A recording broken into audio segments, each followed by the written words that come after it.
Hermanos, que la paz de Cristo siga con ustedes, conmigo y sigamos dando para la paz del pueblo de Israel. Nos acercamos a hoy al tema 63, el cual lleva por título ¿Dónde los judíos piensan construir su tercer templo? A pesar de que ya se ha dado información previa acerca de este tema, vamos a ampliar en este tema 63 un poquito más acerca de ese tema, porque dentro de las hermenéuticas clásicas tradicionales, los hermeneutas que se dedican a hablar acerca de eh, la construcción del tercer templo que van a hacer los judíos para el proceso del fin de los tiempos de los gentiles y la adoración de ellos en ese templo en la semana 70 de enero, 70ª semana de Daniel. Hay un montón de perspectivas. Yo le voy a traer la que el Señor me ha provisto a mí conforme a haber escudriñado las escrituras, y dice la palabra, pues los entendidos entenderán, pero para poder entender hay que escudriñar las escrituras y buscar los pros y los contras, las tesis y las antítesis, buscar las antinomías, las contradicciones posibles que pueda haber para alinear entonces esta interpretación profética conforme a lo que la misma escritura nos dice. Voy a entrar ahora al escenario a seguir explicando. Que hay unas figuras que las saqué de diferentes portales. Hago las referencias en la revisión de la literatura para darle crédito a quien crédito merece. Y ahí pues vemos tres fotos, que es la mezquita de que está en Jerusalén, la mezquita de Omán, que es un templo musulmán grande, o el tercer templo musulmán grande a través de toda la tierra. Historiadores dicen que el templo de Salomón estaba ubicado ahí, un poquito más hacia la izquierda o hacia la derecha, o cerca a esa mezquita, que es la figura que tenemos en el medio de la maqueta que hay, que tienen los judíos acerca de la reconstrucción de su tercer templo.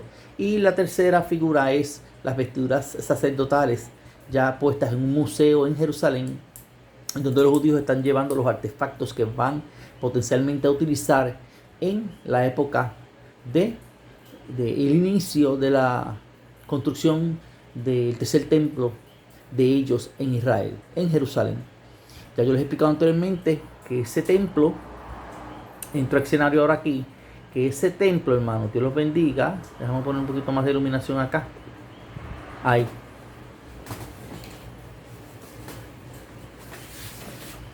Dios los bendiga, hermano, que ese templo necesariamente no tiene que ser construido completo, de acuerdo a las interpretaciones que se dieron en el tema 62, en donde se habló el concepto de hierro y de naos, en donde la profecía bíblica se acerca más al término de naos, que en griego se refiere a la parte central de un santuario. Digamos que todo este es el templo, y la parte central de aquí, de este templo, en ese centro, es que va a estar el santuario de adoración por parte de los judíos, de rendir la adoración, y ahí es que el anticristo va a entrar y va a decir que él es Dios, y va a tratar de engañar a los judíos, y ahí se van a dar cuenta de que él no es su Mesías prometido. Pero vamos entonces a tocar ese tema 63 y a leerlo y a tratar de ampliar un poquito más acerca de ver cómo podemos alinear y contestar esa pregunta de dónde los judíos contemplan construir su templo. Miren, esta interpretación, o sea, en esta nueva hermenéutica, es explicado un poquito más a fondo a cuando se explica en el libro de Revelación acerca de esto. Sin embargo, se ha evidenciado en la prensa acerca de esto desde las décadas de antes de los 90, hermano, 1990. Además, noticias desde 1997 en la cual se comentó el inicio y planes de los judíos de reconstruir su templo son evidenciadas. Se han evidenciado a través de los reportes históricos, periodísticos, de revistas, de investigación de Israel, etc. Sin embargo, los planes, perdónenme, sin embargo, los planes finales al respecto al público del todo no se conocen. Los informes de prensa presentan hoy día la cúpula de la roca musulmana, que es esta que está aquí, ¿verdad? Será el lugar en que se cree estuvo plantado el primer templo de Salomón. Estudios antropológicos llevados a cabo por expertos israelíes están ubicando los restos del llamado templo de Salomón a unos 90 metros, o sea, 270 pies al norte de esa cúpula. ¿Okay? 270 pies al norte de esa cúpula de la roca de musulmán. ¿Okay? De esa roca musulmana.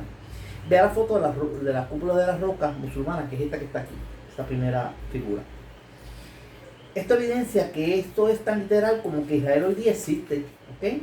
Se evidencia el lugar real del llamado sitio donde pueden estar los remanentes del antiguo templo de Salomón. Vea fotos y noticias relacionadas a este evento. La revista Times, en octubre 16 de 1989, que fue el año cuando Dios me dijo, toma papel, una libreta, siéntate que te voy a dar un texto, José, de la interpretación del libro de Revelaciones, tomando Israel como el centro de la profecía. Y yo fui obediente, para eso yo había ayunado, orado, y Dios me permitió darme este texto. Fueron días difíciles, fueron días de mucha lucha espiritual, pero Dios me dio el texto y para la gloria de Él lo estoy exponiendo en este momento a ustedes, las Vírgenes Prudentes, porque es para la Virgen Prudente, es para la iglesia, porque se está acercando una gran apostasía. Y se me dijo, esto es para un pueblo, José, que está ya rayando dentro de la apostasía, duros de servicio, que quieren hacer las cosas a su manera y no me quieren servir a mí como yo les estoy pidiendo que me sirvan, y llevar el mensaje como yo estoy pidiendo que se lleve. ¿Ok? Pues Dios me dio este mensaje para eso, para esta época, porque es una época de gran apostasía. Mira, la revista Times de octubre 16 de 1989 publicó un artículo referente al tema de los judíos tener interés apremiante en querer construir el tercer templo de Salomón. Desde 1989 se viene hablando de eso en esa revista. Dice, los talmudistas, expertos en los temas del templo, ofrecen opiniones encontradas con respecto a si este templo es algo literal o uno espiritual que desciende de los cielos. Los creyentes tradicionales sostienen que es un mandato de Dios el que sea reconstruido. Esos son los hermeneutas tradicionales. Ya para el 1983, el 20% de la población judía en Israel aprobó la reconstrucción de ese templo. En el 1967, cuando los israelitas invaden las partes viejas de la ciudad de Jerusalén y retoman esas partes de la ciudad que le pertenecen por herencia ancestral, se creó junto a este evento el Instituto de la Creación del Templo. Uno de los líderes más recelosos para aquel entonces lo fue el conocido como Seth Golan, ¿okay? Hoy contará con cerca de 85 o 90 años. Golan sostuvo la siguiente aseveración al respecto. Dice, no es cosa de hablar, entre comillas, se lo cito y cito, no es cosa de hablar de este templo, sino el avanzar a la causa de este, decía él. El instituto se encarga hoy día, en el 2020, de la reconstrucción de este templo y tiene ya reconstruidas cerca de 38 de los aditamentos necesarios para los sacrificios y los rituales que se hacían dentro del templo en la época de Salomón y antes de la época de Salomón, en los sacrificios que ellos ofrecían a Dios. Están trabajando arduamente en cerca de otros 65 aditamentos para poder tener todo lo relacionado al ritual dentro del templo en breves años. Y cuando digo en breves años es partiendo desde lo que nosotros venimos hablando acerca de la profecía del fin de los tiempos de Israel, en el fin de los tiempos de los gentiles, desde 1989. Una de las dificultades que está encontrando el pueblo de Israel hoy día es poder proveer al sumo sacerdote, de acuerdo a como sostiene el mismo Antiguo Testamento, el que se provee en el ritual de sacrificio es un toro alazano, o sea, color cobrizo puro. Esto de acuerdo a lo que sostiene Números 19, 1 al 10. Vaya a Números en la palabra de Dios, vaya a Números, la palabra de Dios, y lea Números 19, 1 al 10. Lo que se cita en número 19, 1 al 10 es que el gran sacerdote purificaba su cuerpo antes de entrar al templo con las cenizas de un toro rojizo o cobrizo de la raza de toros Heifer. ¿Ok? H-E-I-F-E-R, Heifer. Los organizadores del Instituto del Templo de Israel han viajado a Europa para hacer cruces genéticos con otros toros y vacas alazanas hasta que dieron con la raza de toros Heifer. Ya dieron con esa raza. Todo esto ha tenido y tiene el que se logre este tipo de toro alazán o de cubierta de pelo sobre la piel de este toro de color rojo cobrizo. El historiador de Israel, David Salomón, sostiene que este tercer templo es considerado por los judíos que hoy día viven en Israel importante para la unificación del pueblo judío. Observa a continuación fotos relacionadas a los aditamentos, entre ellos este que está aquí, que es el aditamento de la vestidura del sacerdote, y las problemáticas que se enfrenta hoy día el pueblo de Israel en la construcción de su tercer templo de Salomón. El tercer templo y su reconstrucción es otra de las señales contundentes, oiga bien esto, porque esto es parte de esta hermenéutica y que le trae información a las Vírgenes Prudentes, pero el que los judíos quieran reconstruir sus templos es una señal contundente de que contará la iglesia del arrebatamiento, de manera que podamos saber que estamos cerca de la apostasía del fin de los tiempos de los gentiles sobre Israel y que la cercanía de la grande tribulación, o sea, las 70 semanas de Daniel, se está aproximando a ser accionadas, hermanos. ¿Okay? También deberíamos estar conscientes de que este deseo de los judíos querer reconstruir su templo presagia el acercamiento del toque o el final del toque de la séptima trompeta y las acciones y consecuencias que esta séptima misteriosa trompeta acarrea, que ya nosotros las hemos hablado aquí en esta hermenéutica. Entre otras situaciones que se darán con la construcción de este tercer templo serán que el anticristo y su sistema en apogeo, mientras ellos están tratando de construir su tercer templo, el sistema del anticristo va a ir tirando garras y seguir acaparando lo que quiere acaparar para tratar de poner en control y dominio internacional a través de un nuevo sistema político, económico y religioso a todas las naciones del mundo junto con sus ciudadanos y tratarlos de arrastrar hacia el que se reconozca a ese hombre que dicen que es el anticristo y que lo van a presentar como si fuese Dios sobre la tierra, como si fuese Cristo en la tierra. Cuando la palabra dice que el mismo Cristo dijo, cuando digan helo aquí, helo allí, no les crean, porque el Señor no va a estar en la tierra de esa manera. El Señor llega hasta los cielos en la próxima instancia, se levanta a los muertos, arrebata a la iglesia verdadera, se las lleva para las bodas del Cordero y después retorna, y ahí es que todo le verá en su segunda venida para establecer el reino sobre Israel con nosotros los que hemos creído en él como reyes y sacerdotes, asistiendo a Israel para ese reinado. En otras situaciones que se darán con la construcción de ese tercer templo de Salomón será el anticristo y su sistema de apogeo, la guerra de Amagedón, en el valle de Amagedón, el rapto de la iglesia verdadera de Cristo, y el establecimiento de Israel y su milenio. Ver fotos de la maqueta del templo e indumentarias relacionadas al Instituto Judío para el tercer templo de Salomón, que son estas que les he presentado aquí, relacionadas a ese tema 63. Vamos a leer estos dos párrafos y con esto terminamos el tema 63 y después entonces seguimos para la próxima con el tema 64, que lleva por título ¿qué acarreó el cierre del séptimo sello y qué trajo consigo? Tema 64, ¿ok? Vamos a terminar este tema 63 que está bien interesante. Dice, el que Israel hoy día quiera y desee reconstruir su tercer templo tendrá unas consecuencias en el mundo musulmán. Por ejemplo, un reportaje que se describió o se escribió en prensa francesa ya para el 1997 que yo pude rescatar y guardar y lo tengo ahí en el texto, cuando usted lo vaya a leer lo va a poder evidenciar, sostiene que un creyente musulmán nombrado Mohamed Hafni publicó un artículo lo que el presidente en aquel entonces del territorio de Gaza y Palestina, esto es Yasser Arafat, en una de sus cumbres islámicas en Islamabad, ¿verdad?, mostraba una fotocopia de un documento que circuló en Israel de aquel entonces a la llamada reconstrucción del tercer templo de Salomón. ¿Sabe? Arafat en esa cóncave de ello mostró ese artículo, ese documento donde era como una copia donde los mismos israelitas estaban insistiendo a los líderes grandes de ellos en aquel entonces, para el 1997, el que Israel quería reconstruir ese templo y sobre todo, no sé si es cerca de la mezquita o destruyendo la mezquita y hacer el templo ahí. Y eso pues es, como decimos, motivo de guerra para ellos, porque ellos tienen el tercer templo grande de ellos, de la fe musulmana, es ese. Pero ahí también, como están diciendo los antropólogos, en la cercanía de ahí a 200 pies está lo que fue la base, el lugar de sacrificio del templo de Salomón. Entonces, el documento sostenía que si se consideraba su reconstrucción en el área de la mezquita, cual está ubicado hoy día en su tercera mezquita sagrada para el mundo islámico, esto es la mezquita de Al-Aqsa, a continuación la confirmación de la noticia en relación a esto, pues iba a traer problemas, que esta es la mezquita, ¿ok? La conclusión de todos estos eventos que se vienen observando hoy día en pleno 2020 y la cual se relaciona a Israel en el proceso del fin de los tiempos de los gentiles, da fundamento para entender que estamos en tiempos peligrosos, hermanos. Esto es, todos los creyentes tienen que entender que se viene sutilmente implantando a través de todo el globo terráqueo un tipo de gobierno humano que se levantará contra Israel y su milenio. Este sistema político se levantará de acuerdo a la escritura sagrada en Revelaciones como el sistema del anticristo para el fin de los tiempos de los gentiles, tal y cual la Biblia lo cita en el libro de Revelación. ¿Okay?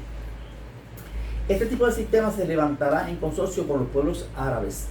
No obstante, el pacto de paz que firmará Israel con el sistema anticristo irá en paralelo con las profecías que se vinculan a su vez con el toque de esta séptima trompeta y la conclusión de ella. O sea que ya estamos entonces en el inicio de ese toque, pero falta todavía que llegue a su conclusión, que yo les he explicado en esta hermenéutica, que desconozco, y no sé si los otros que estén haciendo interpretación profética en relación a estos temas también desconozcan exactamente cuánto va a durar ese intervalo de tiempo desde la perspectiva del reinado de Israel. Hoy día, en pleno octubre del 2020, o del 2019, que fue el año pasado, 2019, se evidenció cómo los judíos quieren el total control de su ciudad y los lugares sagrados vinculados donde se construya su lugar de adoración a su Dios Yahweh, Jaweth, Yahweh, o Jehová. Hoy día, en pleno 2020, se evidencia cómo los pueblos gentiles se unen a través de UNESCO a querer coartar a Israel su actual derecho a reclamar sus tierras que le pertenecen por herencia y los cuales fueron conquistados por esto hace más de 4.000 años. Evidencia de esto es la confirmación en la siguiente foto y noticia que a continuación se da. Vamos a ver si es esta noticia que está aquí. No. Es estas noticias que están aquí, donde se dice que ya habíamos hablado ya de la persecución que venía padeciendo Israel y que se estaba tratando de provocar de que ellos no pudieran hacer la reconstrucción de su templo. Bueno, hasta aquí ya tenemos el tema 63. Los exhorto a que sigan leyendo esto con calma y detenimiento, vayan escudriñando, hagan sus anotaciones, hagan sus preguntas, hagan sus reflexiones. Y recuerde que la profecía, la interpretación de revelaciones en relación a Israel, tiene dos interpretaciones. La interpretación clásica de la iglesia profesante que usa un sistema escatológico lineal de sucesos uno detrás de otro, como interpretan los griegos, desde la inspiración de los griegos a través del sistema humano gentil, la profecía, y que va en una forma secuenciada de checkmark, que si esto ocurrió, ya esto se supone que no vuelve a ocurrir. Eso es lo que la iglesia tradicional profesante ha venido haciendo, y no quiero decir que con esto hayan engañado a la iglesia, a la iglesia profesante de Quito, sino que han hecho una interpretación y piensan que la manera esa es la única y exclusiva, cuando necesariamente no es así. Cuando también existe la interpretación profética conforme a como el pueblo de Israel interpreta, que es en círculos espirales repetitivos, y que eventos que ocurren en la apertura de un sello podrían, cuando se abren las copas, volver a ocurrir los eventos, sino iguales, similares, y que también se pueden estar repitiendo eventos que ocurrieron en estos sellos también para la época de las copas. ¿Ok? Eso es lo que es la manera corriente del judío interpretar su profecía del fin de los tiempos de los gentiles, en donde es un sistema de lo que llama una teórica, como le dije aquí, Parkinson Zamora, que habla que ese es el efecto Ricorsi, un ir y venir de la interpretación profética. ¿Sabe? Que puede ser que yo le esté explicando de que esas copas se abran después de los 3,5 años de paz y se empiezan a derramar, y los efectos de la primera copa sean semejantes a unos efectos de los sellos que ya se cumplieron y de las trompetas que ya se tocaron, y podrían hasta repetirse, si no igual o similares a esos sellos, porque es un evento de un ir y venir de la interpretación profética tal y cual el judío lo hace. En esta hermenéutica se han integrado las dos interpretaciones, la secuencia lineal de los gentiles, como interpretan los gentiles la profecía, y la cíclica, como interpretan los judíos, y uniéndolo a las dos para crear un vínculo integrado entre las dos, y sacar este tipo de interpretación que es orientada a traer entonces una perspectiva más holística, más integrada acerca de este tema de Israel y la profecía del fin de los tiempos de los gentiles. Bueno, con esto lo dejo, que la paz de Cristo siga en vuestros corazones, sigan llevando el protocolo acerca del COVID-19 y sigamos orando por la iglesia de Dios alrededor del mundo, por los hermanos que están siendo perseguidos ya alrededor del mundo, en China, en los países comunistas los están persiguiendo. Hay que orar por esa iglesia, por esos hermanos, porque muchos van a perder sus vidas, van a perseguirlos, van a matar, aunque se supone que no pasaran por ese proceso, pero hay muchos que sí van a ser perseguidos, lamentablemente. Pero ya cuando estemos ya en la altura de lo máximo, de lo más difícil, el Señor nos va a librar de la hora de la prueba. ¿Ok? Mientras tanto, que la paz de Cristo more en vuestros corazones y sigamos orando por esa paz del pueblo de Israel y por el milenio que está próximo a recibir el pueblo de Israel. Dios los bendiga, hermanos.